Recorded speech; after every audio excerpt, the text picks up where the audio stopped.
Bienvenue à notre séance de présentation de Sage FRP 1000 organisée par le groupe Osiris en partenariat avec l'équipe de Sage. Le groupe Osiris, c'est une mutualisation des compétences depuis 2005 avec l'intégration de la société sénégalaise Sénéfor, créée en 1975. Donc, le groupe Osiris, c'est deux entités, c'est la société Osiris Abidjan, qui existe depuis 1993, et la société Sénéfor, Sénégal Informatique, qui existe depuis 1975. Ces deux sociétés ont fusionné en 2005 pour donner le groupe Osiris.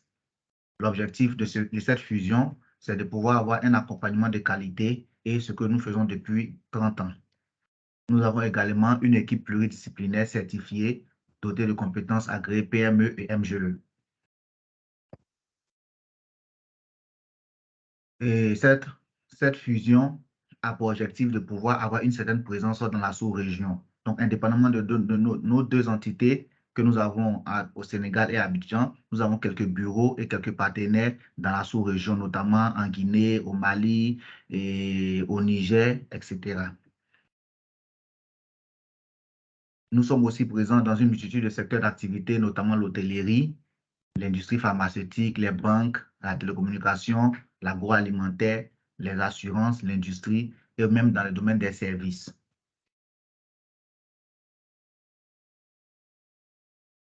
L'objectif de notre entreprise, c'est de pouvoir avoir des prestations de services de qualité et un véritable accompagnement, depuis l'installation des applications Sage, leur paramétrage, la formation. Et au niveau de la formation, nous sommes un cabinet agréé auprès du FDFP. Donc, toute entreprise qui respecte les conditions peut se faire rembourser ces formations exécutées par Osiris.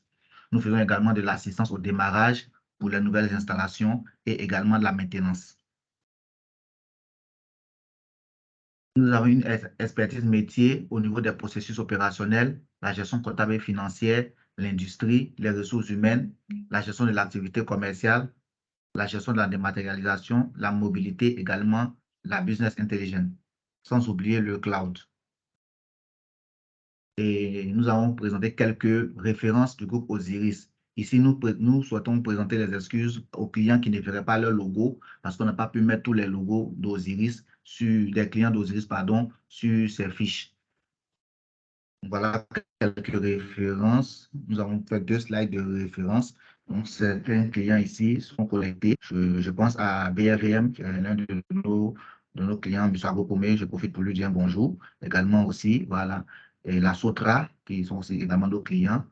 Nous avons aussi, voilà, certains clients ici qui sont connectés. La Solibra et autres sont nos clients.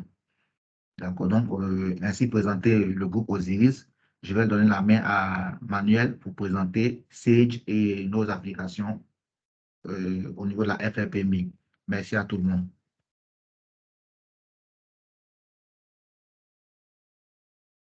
Manuel? Bonjour à tous. Vous voyez bien mon écran? Oui, c'est bon. Parfait. Oui, on voit l'écran. Parfait. Donc, effectivement, nous allons évoquer aujourd'hui ensemble Sage FRP 1000. On va revenir sur l'histoire depuis quelques années, notamment depuis la version 9. On va rappeler quelques éléments de nouveauté de la version 9, de la version 10 et de la version 11 qui est sortie le 15 septembre dernier. Effectivement, vous êtes sur des versions assez hétérogènes par rapport aux participants à cette session. L'objectif d'aujourd'hui, c'est de vous donner un peu de perspective sur les gains que vous pourriez avoir dans le cadre d'une mise à jour dans la dernière version, dans la version 11, en revenant donc sur les évolutions qu'il y a eu sur les 3 dernières versions. Et on abordera également le sujet de BI Reporting. Donc, cette BI Reporting, c'est une solution de reporting très orienté utilisateur, disponible depuis la version 8 de Sage FRP 1000 et qui va vous permettre de gagner un temps considérable sur les reportings que vous effectuez aujourd'hui au quotidien. Donc, en termes d'agenda, on va revenir sur un rappel des nouveautés depuis la version 9. On évoquera donc les sujets de la version 10, une grosse version en termes d'expérience utilisateur et en termes d'évolution au niveau de la charte graphique. Je reviendrai également brièvement sur les nouveautés de la version 11 qui sont, pour être très clair, très orientés facture électronique au niveau marché français, mais qui bénéficient donc d'évolution et qui sera la version sur laquelle l'ensemble des clients 7G FRP 1000 devront migrer pour démarrer le chemin de la facture électronique. Et donc, concernant, dans le cadre de l'évolution, il faudra également migrer vers cette version pour bénéficier des correctifs et des évolutions des normes comptables qui arriveront dans les prochains mois également. Ensuite, on évoquera Sage BI Reporting et puis on ira dans la solution pour vous faire découvrir notamment toutes les évolutions liées à l'ergonomie de la version 10 directement dans la solution. Alors, avant d'entrer un peu plus dans le détail, j'ai l'habitude de revenir sur la couverture fonctionnelle de Sage FRP 1000, tout simplement pour vous projeter un petit peu sur la capacité de la solution à vous accompagner sur des enjeux au-delà de ce que vous avez aujourd'hui dans vos organisations. Ce qu'il faut savoir, c'est que Sage FRP 1000 aujourd'hui a une couverture très large, très profonde en termes de périmètre fonctionnel. Et il est vrai qu'il est toujours bon de se poser la question de savoir si il n'y a pas intérêt à étendre le périmètre Sage FRP 1000 dans vos organisations pour améliorer bien sûr vos process internes, mais aussi peut-être pour réduire le nombre de systèmes d'information et de logiciels en place dans vos structures. Donc c'est pour ça que je prends quelques minutes pour vous présenter ce slide synthétique sur les couvertures fonctionnelles. Et juste vous donne un chiffre également. Aujourd'hui, Sage FRP 1000, c'est 3400 clients sur le marché France et export, avec une centaine de nouveaux clients par an qui font confiance à Sage FRP 1000. Et la tendance s'accentue parce qu'effectivement, le sujet de la facture électronique sur le marché français accélère en fait les changements de système d'information. Donc, on a effectivement pas mal de clients qui frappent à la porte de Sage par rapport à la garantie d'être conforme sur ce sujet légal. Alors, si on rentre un peu plus dans le détail sur les sujets fonctionnels, sujets métiers plutôt, on va retrouver trois grandes briques dans Sage FRP 1000. La partie finance, donc la partie finance qui va être composée du cœur de la suite financière qui est la comptabilité, dans laquelle on va retrouver la comptabilité générale, auxiliaire, analytique, mais également du suivi budgétaire. Alors, je mets de côté le module assurance, c'est un module dédié aux compagnies d'assurance et mutuelles et qui gère la comptabilité assurance, notamment tout ce qui est des versements. Mais toute la partie comptabilité fait partie du cœur du système quand on met en place Sage FRP 1000. Voilà le point d'entrée de la solution. On a tous ces éléments-là. Et je rajouterai le rapprochement bancaire, on voit sur la partie droite de l'écran, mais qui fait partie intégrante de la partie comptabilité. À cela, en fait, on est sur une suite financière totalement à la carte. Donc, à cette brique comptable de base, vous allez pouvoir rajouter tous les autres modules que vous voyez à l'écran, et ceci de manière optionnelle pour répondre à des enjeux qui arriveraient dans vos organisations ou des évolutions de process que vous voulez mettre en place.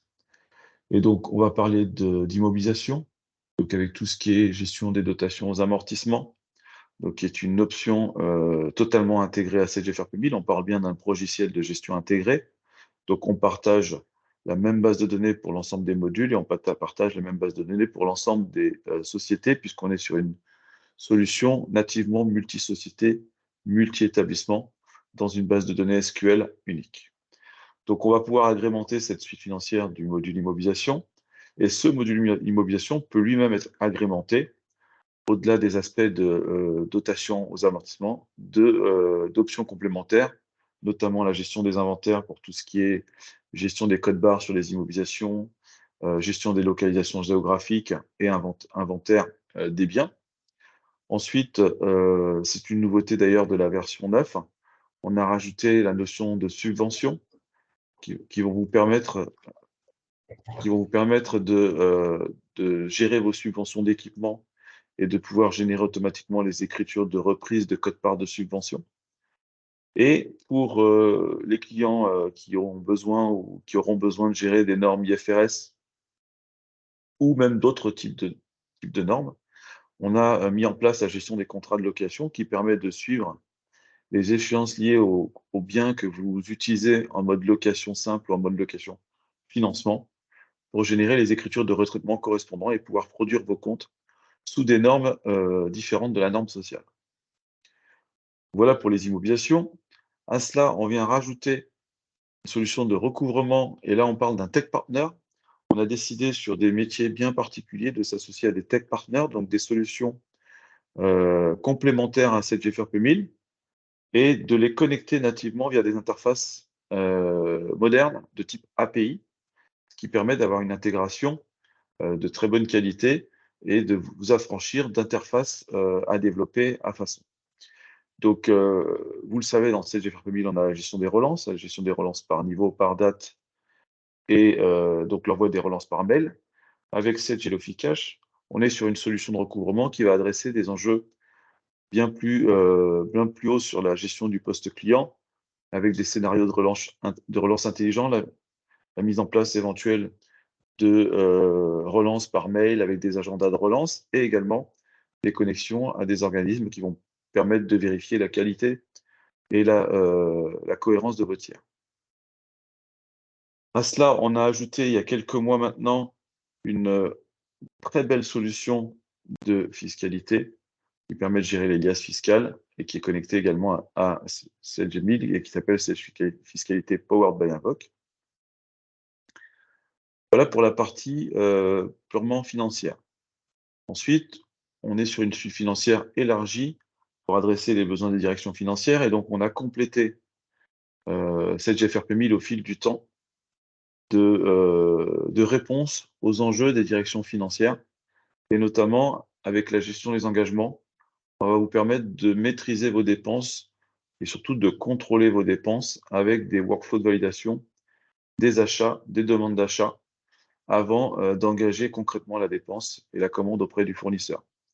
Il faut savoir que ça fait partie des 3 enjeux prioritaires des directions financières aujourd'hui et donc c'est quelque chose sur lequel on a beaucoup misé.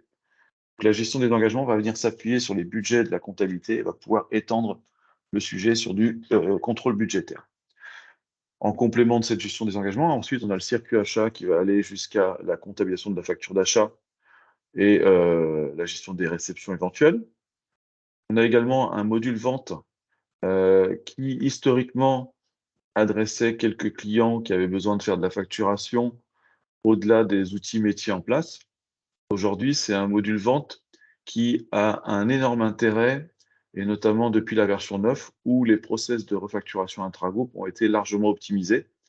C'est-à-dire que depuis la version 9, vous pouvez faire de la refacturation intragroupe totalement automatique sur la base des achats dans la compta, et de ce fait, produire grâce au module vente une facture commerciale qui respecte toutes les obligations légales et envoyer donc cette facture commerciale à la société que vous refacturez. Et ce module vente sera bien sûr conforme à toute la réglementation facture électronique au fil des mois qui vont arriver sur lesquels on travaille déjà.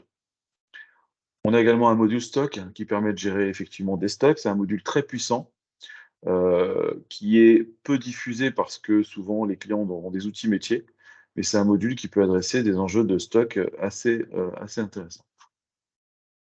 En complément, on a tout ce qui concerne la gestion du cash, donc tout ce qui concerne les flux bancaires, les flux de trésorerie, avec un module de trésorerie totalement intégré.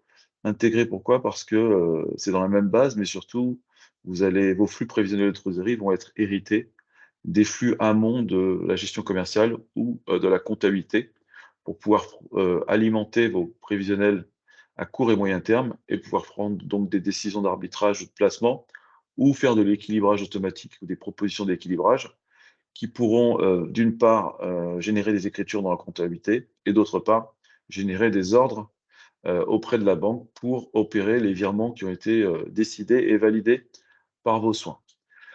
Bien sûr, on produit également tous les fichiers de paiement et on les envoie directement à la banque et on récupère les relevés bancaires pour faire du rapprochement interne dans cette GFRP 1000. En complément de tout ça, vous connaissez parfaitement la puissance de reporting de SageFRP1000. C'est une solution qui est très ouverte en termes de reporting et très personnalisable en termes de reporting. Néanmoins, on a mis à disposition, il y a maintenant un certain nombre d'années, une solution qui s'appelle SageBI Reporting, où on vous propose de faire votre reporting depuis Excel avec une lecture directe des données de SageFRP1000. Et c'est ce qu'on verra tout à l'heure dans le cadre de la présentation de SageBI Reporting.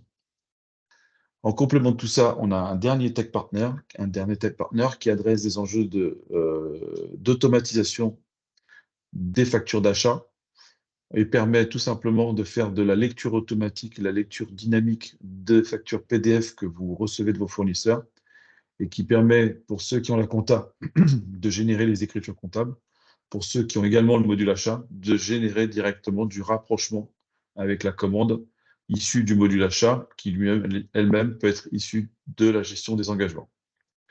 Donc, vous voyez, on a un périmètre très, très large, très complet. N'hésitez pas à revenir vers Osiris ou vos interlocuteurs commerciaux.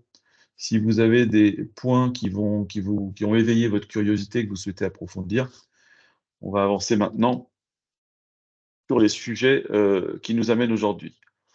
Premier sujet, donc un rappel bref de la version 9. Version 9 qui est sortie il y a un peu plus de 3 ans maintenant et qui a amené des nouveautés assez intéressantes, notamment les sujets de refacturation intersociété que j'évoquais. Donc, on peut refacturer directement et produire soit des factures commerciales, soit des refacturations comptables.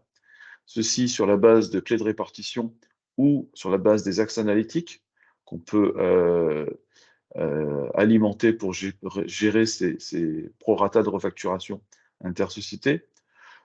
On a également, pour le marché français, adressé les sujets d'AS2 et de fichiers d'AS2.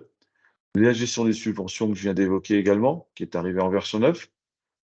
Sujet cloud, vous entendez de plus en plus parler de cloud, de connexion SaaS. Et donc, notre dynamique de développement, c'est d'aller de plus en plus vers le cloud et donc, de ce fait, de transposer de plus en plus les outils qui sont des outils qui étaient en client lourd ou on-premise et de les transposer sur des environnements web. Donc, ça a été le cas en version 9 avec l'éditeur de menu, qui est devenu un éditeur de menu web.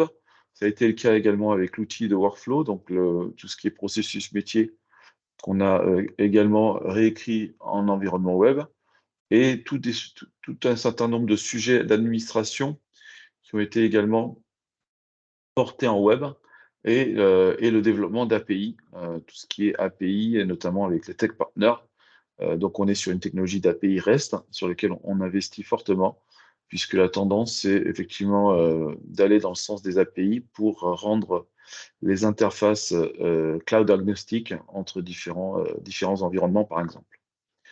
On a également mis à disposition sur la version 9 une gestion de campagne. C'est un outil très intéressant qui a favorisé la période de Covid et de télétravail, puisque ça permet d'améliorer nativement la collaboration entre les utilisateurs et de définir des process avec un suivi de réalisation des tâches. Donc une campagne, c'est tout simplement un ensemble d'étapes à franchir. Chacune de ces étapes est composée de tâches. Ces tâches peuvent être des tâches système de SageFRP1000, comme des éditions ou des traitements, ou ça peut être des tâches affectées tout simplement à des utilisateurs. Et ces utilisateurs verront donc un calendrier qui leur permet de savoir quelles sont les tâches qu'ils doivent réaliser. Et ils peuvent donc avoir des actions sur les tâches, réaliser leurs tâches, et la personne qui est en charge de la campagne pourra voir un petit peu l'évolution des travaux qui ont été affectés aux différents utilisateurs et donc de l'avancement des différentes étapes. On a également, comme chaque version, une partie sur les optimisations où on a réduit, avec ce qu'on appelle des OID numériques, réduit d'environ 30% la taille des bases de données, et de ce fait, on a également optimisé de 30% les temps et les performances de la solution. Donc ça, c'est un travail récurrent qu'on fait régulièrement parce que les clients SageFRP1000 sont de plus en plus nombreux, de plus en plus gros, et donc on veut optimiser pour améliorer toute la partie expérience utilisateur de nos clients. On va rentrer maintenant sur des sujets version 10 et version 11. Donc la version 10 a été une rupture de toute la partie interface et du client web qui vient dans la continuité de la version 9, donc tous les sujets qu'on vient d'évoquer, et qui améliore également la sécurité. Et on en a profité pour mettre à disposition un nouvel outil de communication bancaire complètement SaaS, une communication bancaire connectée, donc on consomme un service de communication bancaire depuis directement l'interface de cette GFRP 1000. Donc, ça a été une version de rupture et vous allez le voir pour ceux d'entre vous qui n'ont pas la version 10, vous allez le voir qu'il y a eu toute une refonte de la charte graphique. Vous avez dû remarquer aussi que Sage a refondu toute la partie charte graphique dans ses communications et donc on a impacté l'ensemble des solutions Sage en intégrant effectivement ces évolutions de charte. Donc, c'est très nouveau, très moderne, mais je vous informe tout de suite que ça concerne exclusivement le client web. Donc, pour tous ceux d'entre vous qui utilisent encore le client lourd, vous ne verrez pas d'évolution graphique, vous ne bénéficierez pas de toutes ces évolutions graphiques. C'est bien dommage. Et je rappelle tout de même que même en on-premise chez vous, vous pouvez utiliser le client web. Donc, n'hésitez pas à mettre en place le client web. Les investissements R&D chez Sage sont très orientés client web parce que la tendance du marché, c'est effectivement le client web, même si le client lourd existe toujours aujourd'hui. Alors, si on rentre un peu plus dans le détail des évolutions, en fait, en termes d'évolution, on a eu une nouvelle ergonomie de la page d'accueil, des notifications qui ont été refondues pour vous permettre d'avoir une centralisation des notifications, une navigation multi-société qui a été améliorée et qui plaît beaucoup, surtout aux clients qui ont beaucoup de sociétés. On avait des clients qui avaient plus de 500 sociétés et le fait de naviguer d'une société à une autre pouvait être un peu compliqué. Et donc là, on a amélioré cette navigation. Donc on verra ça tout à l'heure dans le cadre du produit. La restructuration des menus, les menus qui sont passés sur la partie gauche en verticale, une nouvelle recherche beaucoup plus étendue qui a encore évolué avec la version 11 sur laquelle je reviendrai également. La charte graphique, donc vous verrez, hein, vous avez compris, les codes couleurs noir, vert et blanc pour les couleurs primaires de la charte graphique, et c'est ce que vous retrouverez également dans la solution. Et puis des nouveaux tableaux d'activité qu'on pouvait appeler par le passé processus visuel, des tableaux d'activité complètement personnalisables par l'utilisateur, et également une gestion des favoris. Donc, vous voyez beaucoup de choses sur la partie modernité et expérience utilisateur de la solution. Donc, je ne reviens pas sur les sujets expérience utilisateur, juste qu'il y a effectivement une nouvelle aide en ligne également qu'on appelle Online Help Center. J'ai évoqué également donc cette notion de Sage Flux bancaire, donc le nouveau service de connecté de communication bancaire. Et sur les aspects métier, pur métier finance, il y a eu un gros travail de fait sur la notion de règlement des factures. C'est un travail préparatoire en anticipation de la facture électronique, puisque vous le savez, il va y avoir des évolutions en France sur le sujet, mais ça bénéficie de ce fait à tout le monde. Et donc, en fait, on a distingué sur cette version 10 la notion de lettrage et la notion de règlement, qui étaient confondues jusqu'à cette version 10, hein, c'est-à-dire qu'une facture qui était réglée était considérée comme, en fait, qui était lettrée, excusez-moi, était considérée comme réglée. Ce qui, dans les faits, n'est pas toujours le cas.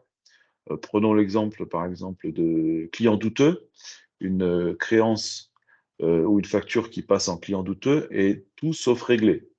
Donc, on a éclaté ces sujets-là en version 10, et donc, on va suivre de manière très, très précise le statut de règlement d'une facture. Et donc, pour cela, on a intégré une nouvelle notion de statut réglé en plus de la notion de lettrage. Et on a donc impacté tous les traitements qui faisaient référence à ces notions de lettrage, et notamment tous les sujets autour de la TVA sur encaissement, sur les prestations de services qui s'appuyaient sur le lettrage et qui maintenant s'appuient sur une notion beaucoup plus fiable, la notion de règlement. Donc c'est vraiment très, très intéressant et ça permet d'être très performant sur des sujets de TVA bien au-delà de solutions concurrentes qu'on peut trouver sur le marché. Et on en a profité également pour répondre à des enjeux de lettrage qui remontaient fréquemment de la part de nos clients. Et on a mis à disposition un tout nouvel écran de lettrage très productif qui permet de se concentrer sur les actions de lettrage à effectuer, qui permet de se concentrer également sur uniquement les comptes et les éléments à lettrer, de s'appuyer sur des stratégies de lettrage. Et tout ça fait que on a fait une modification majeure aussi sur cette version 10, c'est que on a supprimé la notion de lettrage partiel des échéances pour tout simplement pouvoir suivre le statut de règlement de manière plus précise. C'est-à-dire qu'à partir de la version 10, et je vous en parle parce que ça peut être un changement qui peut vous déstabiliser au premier abord, au départ, mais qui est très intéressant. À partir de la version 10, en fait, une échéance, elle est soit non lettrée, soit totalement lettrée. Et si il y a un règlement partiel d'une facture, à ce moment-là, le logiciel va éclater lui-même l'échéance pour que la partie réglée soit totalement lettrée et la partie non réglée soit pas lettrée du tout. Donc, il n'y a plus ces notions de lettrage partiel sur les échéances. Il y a effectivement la notion de lettrage partiel sur une facture, et donc une facture qui est lettrée partiellement, ou qui est une facture dont toutes les échéances, dont au moins une échéance n'est pas lettrée totalement. Donc voilà un petit peu pour ces nouveautés version 10, très intéressantes. Un petit slide sur la communication bancaire, hein. Donc l'objectif de cette communication bancaire, c'est de répondre à tous les enjeux de communication bancaire. La grosse différence par rapport à ce que vous connaissez aujourd'hui, c'est que c'est une solution donc Fullwell, c'est une solution en SaaS, très simplement. On est vraiment sur du software as a service, provisionné depuis 7GFRPMI directement, appelé via des écrans 7GFRPMI directement, et avec une interface web qui permet aux valideurs de se connecter directement sur des actions de validation sans passer par 7GFRPMI. Alors, je prendrai des questions à la fin. S'il y a des questions dans le chat, hein, n'hésitez pas à les poser.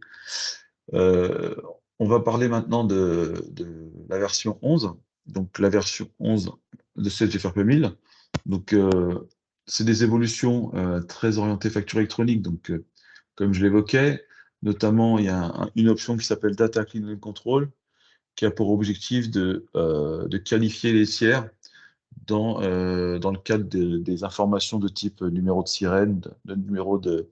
Donc, c'est des sujets qui ne sont pas forcément d'actualité chez vous, mais sachez que c'est des points sur lesquels on a misé sur cette version 11.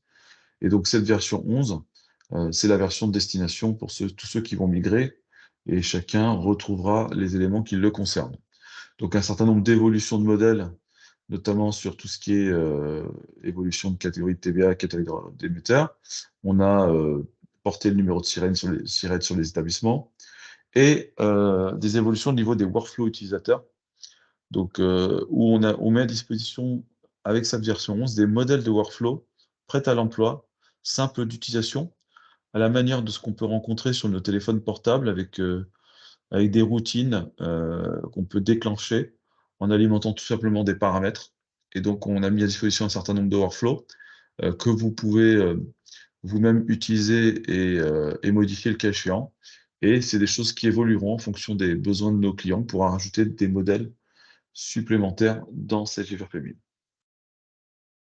Donc voilà un petit peu sur les sujets d'amélioration.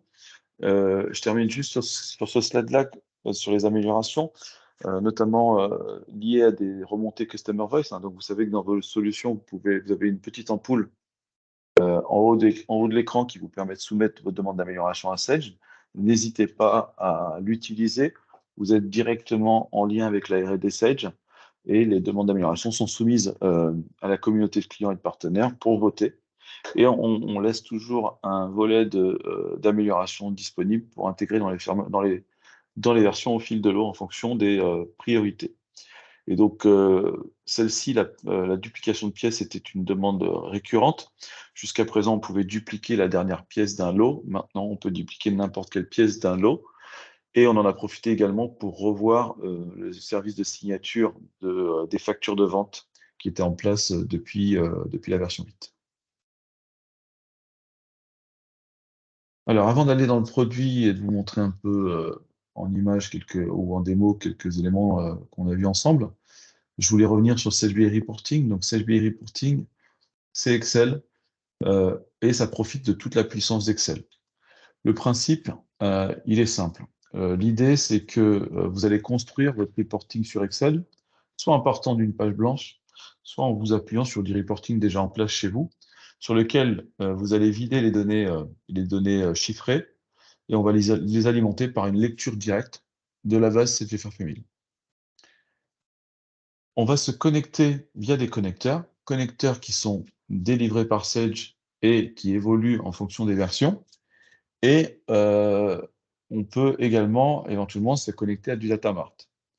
Donc, l'idée, c'est de se connecter à des connecteurs CGFR-Family, qui sont la comptabilité, immobilisation, trésorerie, achat et vente. Mais l'intérêt également de cette solution, c'est que vous allez pouvoir vous connecter à d'autres solutions Sage, mais également à d'autres solutions tierces.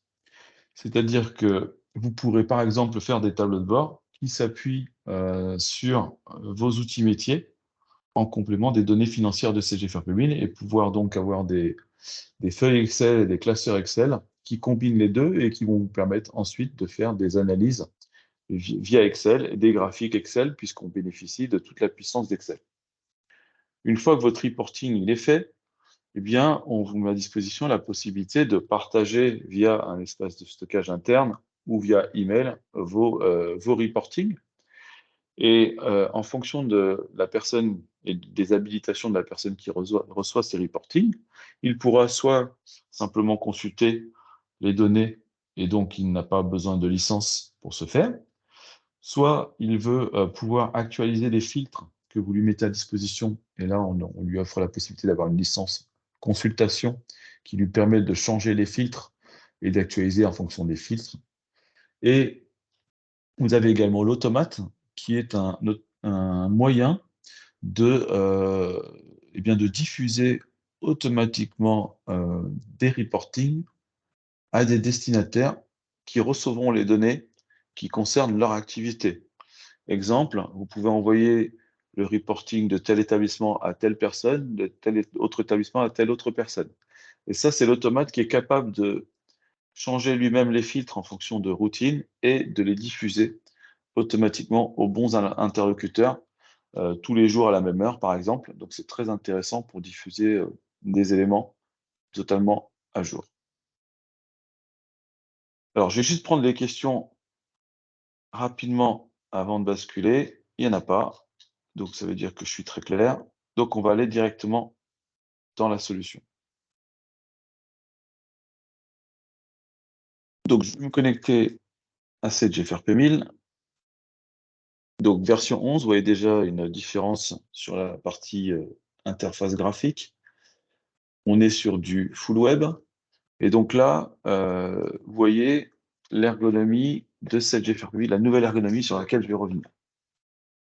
Donc, en haut de l'écran, vous avez donc ça c'est nouveauté version 10. Hein. En haut de l'écran, vous avez le choix des menus. Ça, c'est quelque chose qui existait déjà. Donc, le choix des menus en fonction des modules qui ont été déployés chez vous.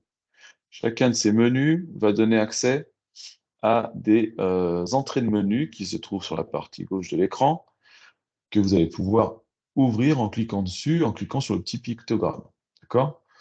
Donc ici, par exemple, si je prends le menu comptabilité, je vais retrouver classiquement les paramètres, les fichiers de base, la compta gênée, auxiliaire, et ainsi de suite. Vous avez également ici la possibilité de maximiser le menu pour aller voir en clair les différents menus à votre disposition. En complément de cet accès possible aux fonctions, vous avez ce qu'on appelle les tableaux d'activité que vous voyez ici. Ces tableaux d'activité vous permettent tout simplement d'accompagner, je vais juste agrandir un peu et voir encore plus gros, ces tableaux d'activité vous permettent ici d'accompagner vos utilisateurs dans des actions, par exemple ici le poste fournisseur, j'ai un tableau d'activité qui m'accompagne au quotidien sur les actions que je dois mener sur la comptabilité fournisseur. Donc vous l'appelez comme vous voulez, et vous en faites ce que vous voulez. C'est très simple. Je vous montre. Donc, vous passez le tableau d'activité en mode fournisseur. Vous pouvez aussi partir d'une page blanche, hein. Et là, vous pouvez paramétrer le tableau d'activité en mettant un titre, des informations, en indiquant ici les différentes étapes. Donc, par exemple, ici, je peux supprimer des étapes si j'en ai pas besoin. Je peux aussi rajouter une nouvelle étape. On va rajouter une étape aujourd'hui, Osiris. On va rajouter ici à la suite. Donc, je vais dézoomer un petit peu. Hop. C'est peut-être un peu trop gros. Alors, on va juste déplacer cette étape. Vous voyez, je peux la déplacer très facilement. Je vais mettre l'étape Osiris en 2. Et donc là, j'ai une nouvelle étape ici. Si je veux voir les autres, je peux naviguer comme ça ou dézoomer. Et à partir de là, vous pouvez rajouter des sous-blocs, en fait des blocs, et vous pouvez les appeler comme vous voulez. Saisie, par exemple. Ensuite, on va l'appeler consultation, ou tout mettre au même endroit. Chacun de ces blocs, vous allez pouvoir mettre une petite image si vous le souhaitez. Donc, on va mettre saisie, on va prendre cette image-là. Vous pouvez également, si vous le souhaitez, mettre un code couleur. Alors, je viens de voir passer un message de quelqu'un qui ne voit pas l'écran. Est-ce que vous pouvez me confirmer que vous voyez bien mon écran? Moi, je vois l'écran en tout cas. D'accord. Il y a quelqu'un dans la conversation qui dit qu'il ne voit pas mon écran.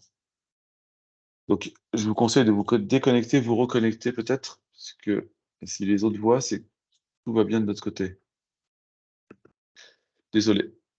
Donc ici, je peux mettre un code couleur, et ensuite, je vais lui dire quelles sont les fonctions que je vais mettre dans ce bloc. Et donc, je me mets en mode édition, et je vais tout simplement chercher les écrans qui m'intéressent, et je les glisse.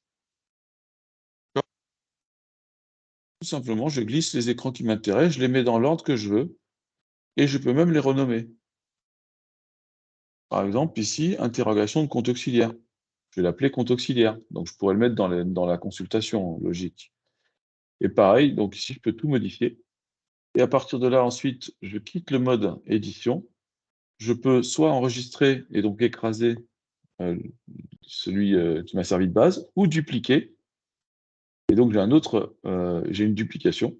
Et à partir de là, vous l'avez compris, je clique dessus et j'arrive sur les écrans correspondants. Donc, c'est très intéressant pour aider et accompagner la conduite du changement. C'est très intéressant pour cartographier les process à effectuer sur une thématique particulière. Il est possible de mettre des écrans de n'importe quel menu, d'accord? Donc, je peux aller mettre des écrans achat, IMO, peu importe. Et ici, vous avez également la possibilité de mettre des écrans en bas, des écrans qu'on appelle transverses, qui sont appelables sans être dans un bloc. OK? Donc, voilà pour les tableaux d'activité. Ensuite, si je continue sur l'ergonomie de la version 10, je vais parler du sélecteur de société. Ici, vous avez la possibilité de taper un caractère pour aller directement sur les sociétés qui vous concernent. Aussi, nous mettons à disposition une dynamique qui affiche en en-tête les 5 dernières sociétés utilisées par l'utilisateur. Sur la partie famille, on a revu également la famille avec la possibilité de créer une famille qui s'appelle toutes les sociétés du groupe. Ça veut dire que pour la restitution, il suffit de cocher cette famille et vous allez pouvoir tout simplement restituer sur l'ensemble des sociétés du groupe. Si demain vous rajoutez une société, elle sera dynamiquement sur cette famille. Pas besoin d'aller modifier la famille. Vous avez donc la possibilité également d'ajouter les familles. Alors je reprends Osiris qui nous a réunis aujourd'hui. Et là, je fais enregistrer, modifier, et je vais pouvoir dire Osiris, c'est quand je vais restituer société 1, 2 et 3. D'accord? Donc très intéressant, très simple, très moderne. Et ensuite, ici, je vois donc la famille Osiris, et le pictogramme dossier me dit que je suis en mode restitution. Nous avons également fait évoluer la recherche avec des liens dynamiques dans la recherche. Par exemple, ici, je vais chercher un tiers qui s'appelle Bureau Ouest. Donc la nouveauté, c'est que on va pouvoir avoir une recherche beaucoup plus dynamique, puisqu'on vous permet d'avoir des filtres. Donc là, on ramène tous les résultats. Il y a 4 pages de résultats. Et ces 4 pages de résultats peuvent être filtrées par domaine. Et notamment ici, je cherche le tiers qui s'appelle Bureau Ouest. Donc en cochant sur tiers, je filtre sur le domaine tiers. Et là, j'ai un certain nombre de sujets. Bien sûr, si je clique ici, j'arrive sur la fiche client. Mais surtout, j'ai maintenant des accès directs ici qui me permettent, par exemple, d'aller voir les 10 dernières pièces comptables de ce client. Donc, vous avez le client en ligne, vous tapez son code, vous arrivez ici, vous avez les 10 dernières pièces comptables. Là, vous en avez dans différents écrans.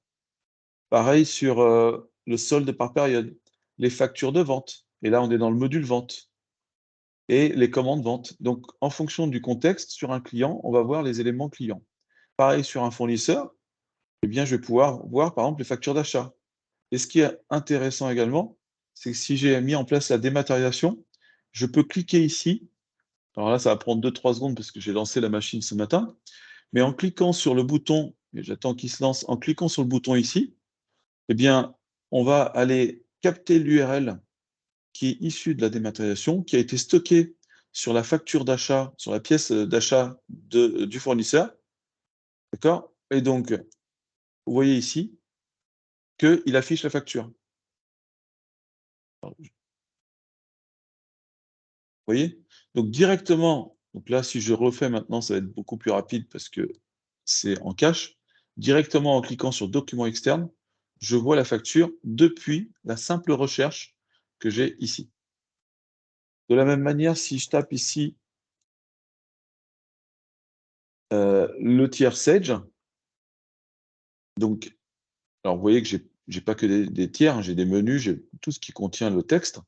Mais c'est intéressant ici parce que j'ai également la possibilité de voir les sites. Donc je vois tous les établissements de ce tiers. Et pour les clients qui veulent vérifier les sites auprès de la base Sirène, par exemple en France, eh bien, il suffit de faire rechercher et il y a un contrôle de la véracité du site par rapport à la base Sirène. Et je peux corriger directement les erreurs et même je peux rajouter des nouveaux établissements directement par rapport à ce qui me présente dans la base Sirène en cliquant sur Mettre à jour. Il va me corriger mon référentiel et si je fais rechercher, tout est cohérent. Donc, vous voyez, on apporte de plus en plus de connectivité, de plus en plus de dynamique liée à cette recherche. On retrouve ici le Customer Voice, excusez-moi, le centre de notification, dans lequel on retrouve eh bien, les tâches que l'utilisateur doit effectuer, donc nouveauté de la V9. On retrouve également des messages sur des tâches qui ont été opérées, sur lesquelles on informe l'utilisateur, ou des notifications préalables. Et là, dans les activités, ce qui est intéressant, c'est que vous voyez ici, je sais qu'en tant qu'utilisateur connecté, je dois faire des imports de sessions en attente ici. Et là, je peux directement aller ouvrir l'écran correspondant à la tâche à effectuer. Donc, j'ai un lien direct vers ma tâche. Ensuite, je peux directement mettre en succès. Et quand je vais cliquer sur succès, comme cette tâche, elle est dépendante d'autres tâches, et vous allez voir que ça va déclencher automatiquement les tâches suivantes. Et ensuite, je peux démarrer les tâches suivantes. Je peux directement ouvrir l'état de rapprochement pour aller effectuer les tâches. Donc, on améliore la collaboration entre les utilisateurs et on permet de suivre ces tâches. Suivi qui est même disponible sur un calendrier. Donc là, vous voyez, c'est la tâche que je viens de démarrer. Et je peux déplacer la tâche en disant, bah, je l'ai faite le 15, ou celle-là, je l'ai faite le 20, ou celle-là, je vais la faire le vendredi. Et après, directement depuis le calendrier, je peux démarrer la tâche, modifier la tâche. Donc là, si je démarre, elle passe en bleu. Si je la mets en succès, elle passe en vert. Je peux mettre un commentaire, ou je peux aller voir le détail de la tâche pour aller voir, en fait, quelles sont les actions que je dois réaliser.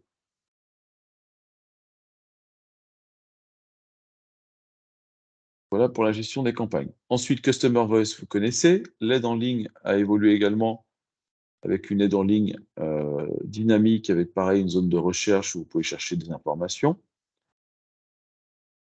Voilà un petit peu pour cette ergonomie. Vous avez également une gestion de favoris sur chacun des écrans, vous voyez, qui sont ouverts. Donc on ouvre tout en mode onglet. Et là, vous avez la possibilité de dire cet écran-là, je veux le mettre en favori. Cet écran-là, je veux le mettre en favori. Et ici, vous avez donc les favoris. En complément de ces tableaux d'activité, on met à disposition également des tableaux de bord. Tableau de bord en web. Donc, vous voyez ici une balance AG. Et donc, ces tableaux de bord, vous pouvez en mettre un par défaut et vous pouvez accéder à l'ensemble des tableaux de bord mis à disposition, comme la balance AG fournisseur en plus de la balance AG client. Et là-dessus, vous pouvez exporter. Vous pouvez également naviguer pour aller voir le détail des 8 échéances correspondantes. On arrive donc sur l'écran qui est filtré sur les dates correspondantes. Et si j'actualise, donc je retrouve bien mes 8 échéances qui ressortent sur mon tableau de bord de la balance AG.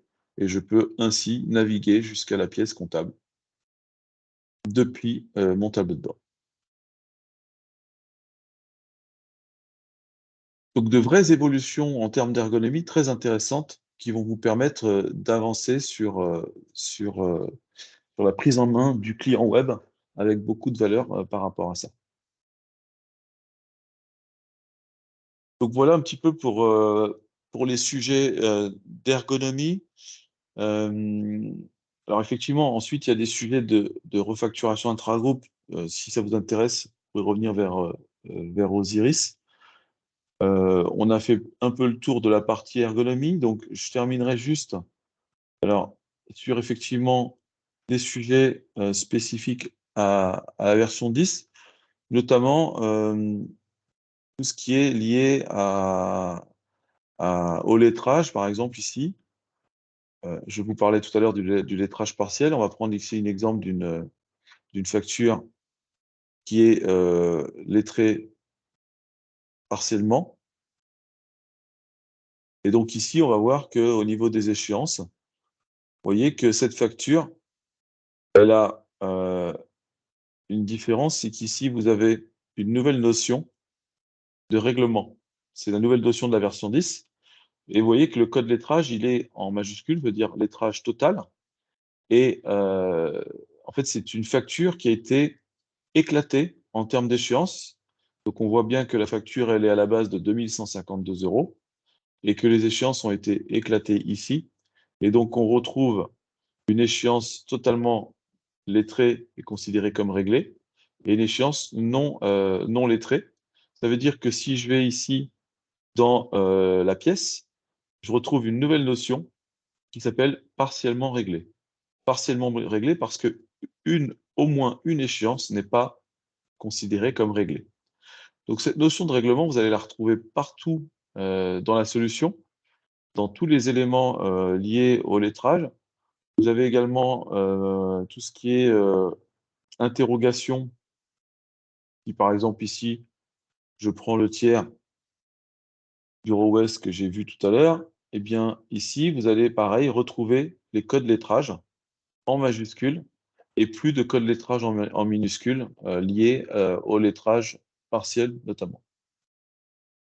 Autre nouveauté de la version 10, on vous a mis à disposition un écran de client douteux. C'est-à-dire que là, sur la base d'un compte collectif, vous allez pouvoir indiquer qu'une échéance devient client douteux. Et donc, on va passer automatiquement l'échéance correspondante du compte 411.1 au 416 pour la passer en client douteux. Et bien sûr, on est d'accord que ce ne sera pas une créance qui sera réglée. Elle sera uniquement lettrée en client douteux, elle ne sera pas réglée. Là, je ne vais pas le faire, mais on peut cocher les échéances qu'on souhaite passer en client douteux. Notamment sur ces aspects de règlement, vous allez retrouver également sur les écrans de consultation. Alors, on va prendre plutôt, excusez-moi, l'interrogation compte général, par exemple, où là, vous allez retrouver un nouveau filtre en complément de ce qu'on retrouve ici dans l'onglet sélection, information de lettrage, écriture non lettrée, lettrée partiellement, lettrée totalement. Vous avez dans la sélection avancée un nouveau filtre qui fait appel au statut de règlement en plus du statut de lettrage. Donc là, on va retrouver la notion de règlement effectif de la facture. Et donc, si je veux uniquement les factures qui sont non réglées, je coche, je décoche, et je coche là, en l'occurrence, je décoche totalement réglé. Voilà un petit peu pour ces sujets de règlement. Je termine sur ces nouveaux TV10 en vous parlant du nouvel écran de lettrage, où là, vous voyez que un tout nouvel écran de lettrage qui va se baser sur des critères que vous pouvez définir ici, et ensuite vous actualisez, et le logiciel va vous lister tous les comptes sur lesquels il y a du lettrage à effectuer. Et en fonction, vous voyez sur Arsenal, en fonction d'une stratégie de lettrage, ici et sur le montant, il va vous faire des propositions de lettrage. Et donc là, il a vu par exemple que il avait un débit et un crédit, et donc il a fait une proposition de lettrage avec une lettre provisoire à 1. Ici, pareil. Et donc, vous pouvez valider les lettres, donc valider le lettrage, ou vous pouvez tout désélectionner et faire vous-même le lettrage en fonction de ce que vous souhaitez. Ou tout sélectionner pour faire un seul lettrage. Mais vous voyez que là, il vous met en rouge parce qu'il y a un écart de lettrage. Donc, on peut naviguer, faire du lettrage manuel, mais surtout, ce qu'il faut retenir, c'est qu'on vous propose ici que ce qui est à lettrer. En fait, là où on peut faire du lettrage sur la base de la stratégie de lettrage. Et là, vous avez le détail par tiers du lettrage. Et donc, vous pouvez effectivement faire du lettrage automatique directement sur les éléments que vous souhaitez lettrer en cochant les tiers un par un. Et donc, à ce moment-là, vous pouvez également revenir sur la notion d'écart de lettrage et ajuster l'écart. Donc, ce nouvel écran est très intéressant parce qu'il va vous permettre de suivre et d'orienter et d'avoir des actions. Vous n'avez plus besoin d'aller naviguer pour savoir ce qu'il y a à lettrer. On vous propose que les tiers qui ont du lettrage à effectuer. Je termine juste avant de basculer sur BI Reporting sur les nouveaux workflows. Vous voyez, on vous met à disposition un certain nombre de workflows. Et en fait, c'est très simple, il suffit de les utiliser en prenant ceux qui vous intéressent. Par exemple, quand un objet de la classe a été supprimé, alors faire quelque chose. Donc là, ça veut dire que si je veux utiliser ce modèle, je vais dire, bah, si on supprime un client, alors je souhaite être notifié. D'accord? Et donc, à partir de là, je vais pouvoir démarrer ce workflow ou créer un modèle de ce workflow. Simplement. Et donc, on vous met à disposition un certain nombre de modèles qui vous permettent d'utiliser ces différents workflows et ces différents modèles. Donc, par exemple, vous avez également, si je cloche sur paiement, si vous avez un solde bancaire qui passe en dessous d'une certaine valeur, alors vous souhaitez recevoir une notification. Donc, au préalable, vous deviez aller dans le moteur de workflow. Là, on vous propose d'utiliser juste le modèle et de renseigner juste les paramètres. Et pour l'éditeur de menu, donc éditeur de menu full web, donc si je clique sur un menu, par exemple, alors là, c'est des menus en lecture seule, donc je ne peux pas rentrer dedans. Est-ce que j'en ai des personnalisés? Je recherche. Ah, je crois que oui. Voilà. Et donc là, vous avez la possibilité, vous voyez, de faire du menu, de déplacer vos menus. Et ça, on est sur du web. Notamment pour tout ce qui est menu self-service, vous pouvez utiliser. Et donc, on vous met à disposition les objets directement ici via une interface totalement web. Voilà pour ces éléments-là, pour la version 10 et pour la version 11, effectivement. Je vous propose maintenant de basculer sur Sage BI Reporting. Donc, je vais quitter volontairement Sage FRPMI, puisque Sage BI Reporting, comme je vous l'ai indiqué tout à l'heure, on est sur Excel. Et on va voir un petit peu ce qu'on est en capacité de vous proposer avec Sage FRPMI pour vous faire gagner du temps sur votre reporting. Donc, on est sur Excel. On est sur un plugin qui est installé sur Excel et qui va vous permettre d'avoir accès à Sage FRPMI. Donc, on peut faire tout type de reporting. Par exemple, on va faire quelque chose d'assez simple. On va faire une balance et on fera quelque chose d'un peu plus compliqué après. Donc ici, je suis sur une feuille Excel classique, hein, vous voyez, je suis sur Excel, et je vais me positionner ici dans une cellule, et je vais dire que je vais démarrer, et je vais créer une balance à partir de ce champ-là. Eh bien, tout simplement, je vais cliquer sur CSBI Reporting. J'ouvre une session. Cette session va vérifier mes habilitations en termes de droit.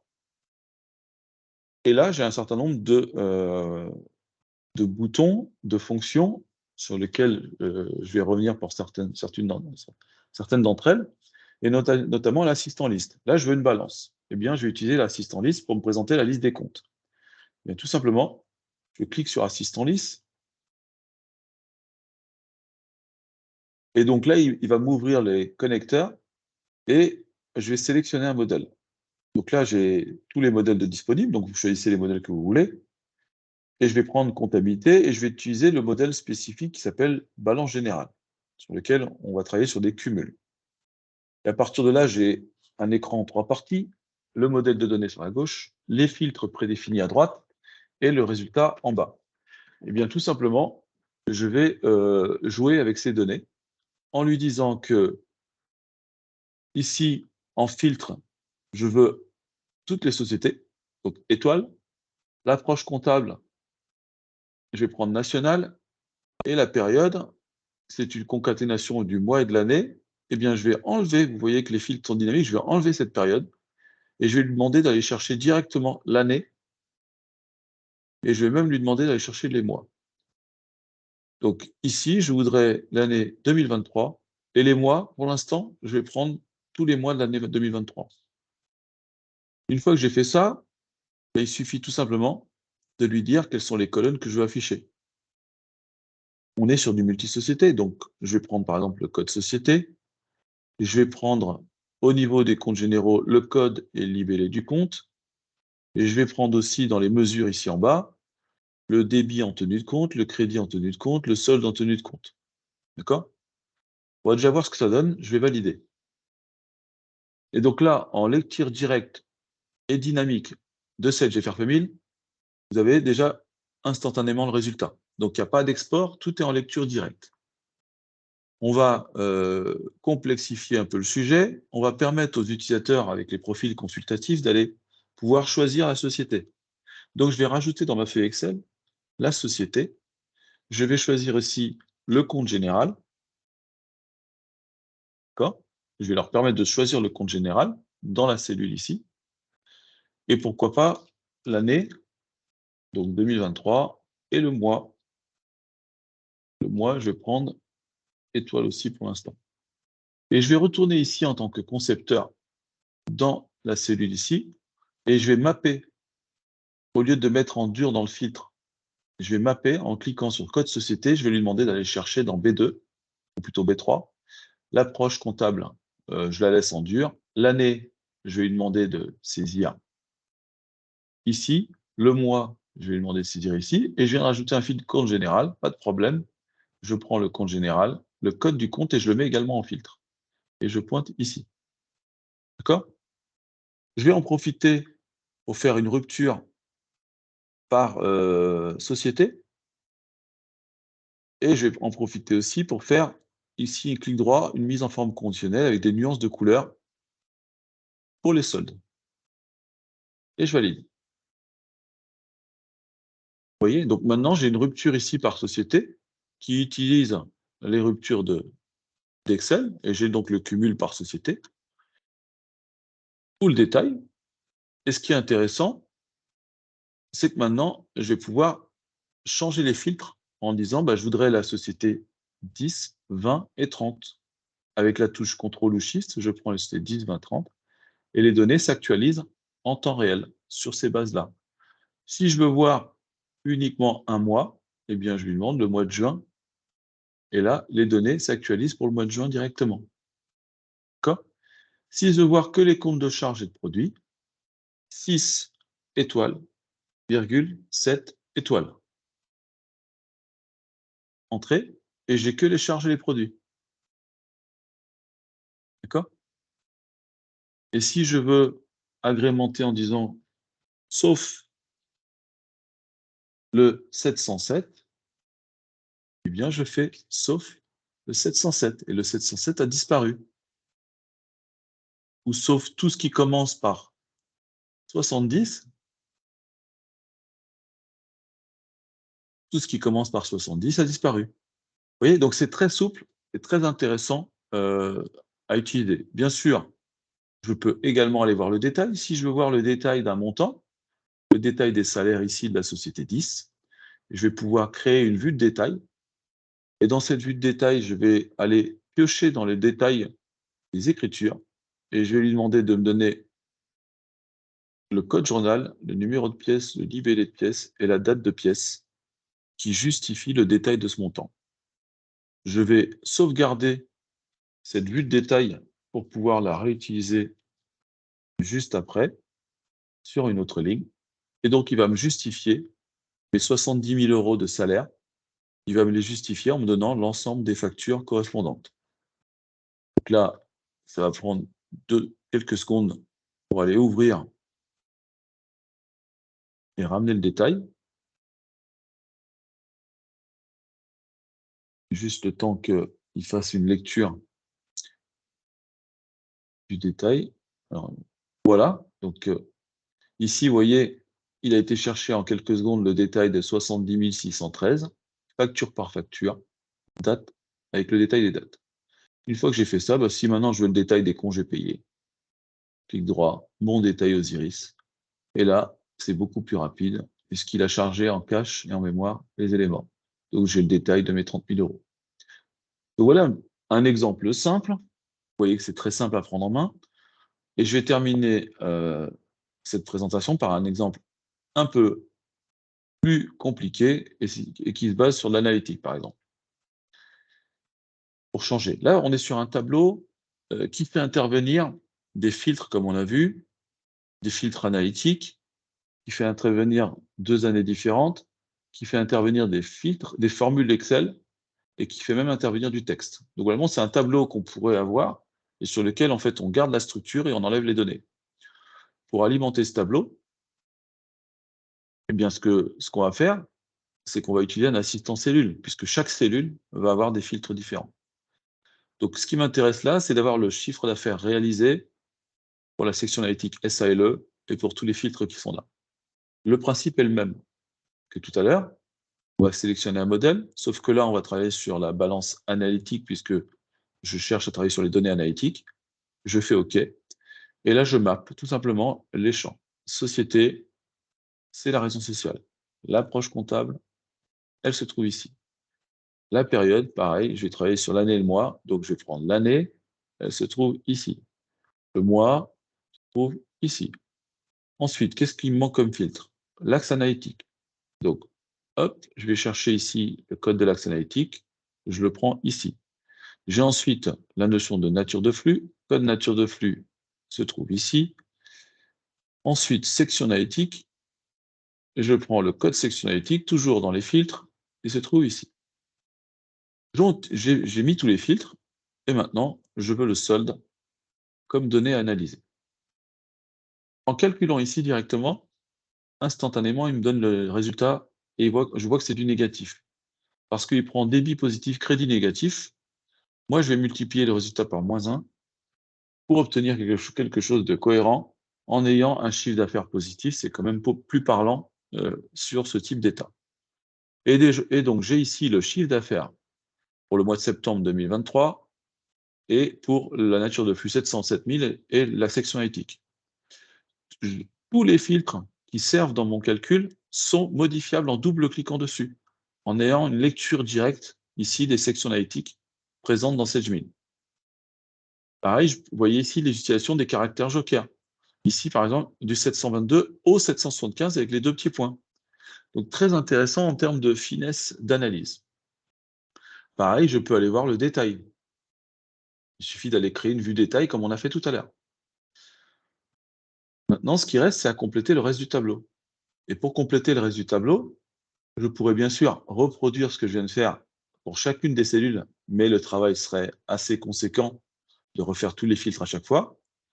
Donc, ce que je vais faire, c'est que je vais utiliser une astuce de BI Reporting, qui est de faire un CTRL-C, de prendre tout le tableau sans me soucier des zones de formule, des zones de texte, peu importe, Et au lieu d'utiliser coller, je vais utiliser la fonction collage formule. Et je vous laisse vérifier ce que fait le logiciel. En automatique, il est en train de copier les formules de manière intelligente. Il vérifie également les formules Excel. Il applique toutes les formules Excel puisqu'on est dans Excel. Et le tableau est terminé. Donc, le gain de temps est considérable. Les clients aujourd'hui nous disent gagner plus de 90% du temps qu'ils passaient à faire du reporting grâce à cette solution. Pour terminer, si ce tableau-là, je souhaite l'avoir pour plusieurs sociétés, il suffit par exemple d'aller prendre les sociétés 10, 20 et 30, de faire valider. Et le chiffre, tout est calculé instantanément. Néanmoins, si je souhaite avoir un cumulé et un détaillé, eh bien on va se positionner sur la raison sociale, ça pourrait être sur n'importe quel filtre, et je vais utiliser le bouton ventilation. Et je vous invite à regarder ici en bas à droite de l'écran. Le logiciel va démultiplier le même tableau et il va le calculer pour les sociétés 10, 20 et 30. Tout simplement. Donc vous avez un cumul ici, plus le détail 10, 20, 30. Voilà pour BI Reporting. Vous pouvez ensuite faire des états de ce type où vous allez pouvoir mixer des données de différents types, mettre en phase avec des couleurs, des graphiques, puisqu'on s'appuie sur le même principe et il suffit d'aller agencer, modifier des filtres en allant ici, par exemple, dire maintenant je voudrais voir l'année 2022.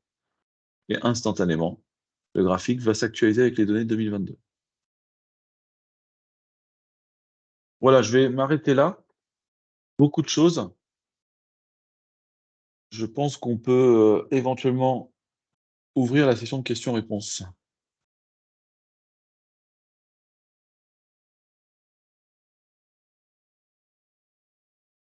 Oui, n'hésitez pas, si vous avez des questions, vous pouvez juste débloquer vos micros et poser des questions. Merci beaucoup, Manuel. OK, donc on attend les questions des clients.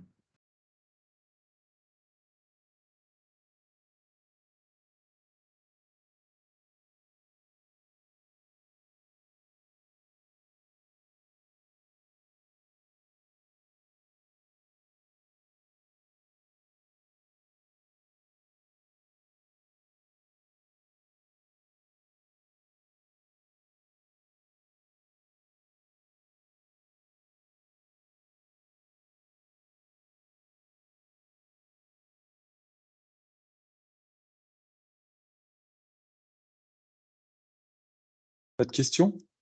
Apparemment, il n'y a pas de questions. Écoutez, j'espère avoir été clair. Puis si vous avez des questions, n'hésitez pas à revenir vers vos interlocuteurs. Ouais, ben, on vous remercie en tout cas d'avoir participé à l'événement. Merci Manuel pour cette belle présentation. Avec plaisir. Et voilà, comme tu l'as dit, n'hésitez pas justement à nous contacter si vous avez d'autres questions et on sera ravis de vous aider. Bonne journée à tous. Bonne journée. Merci Manuel, merci à tous, au revoir.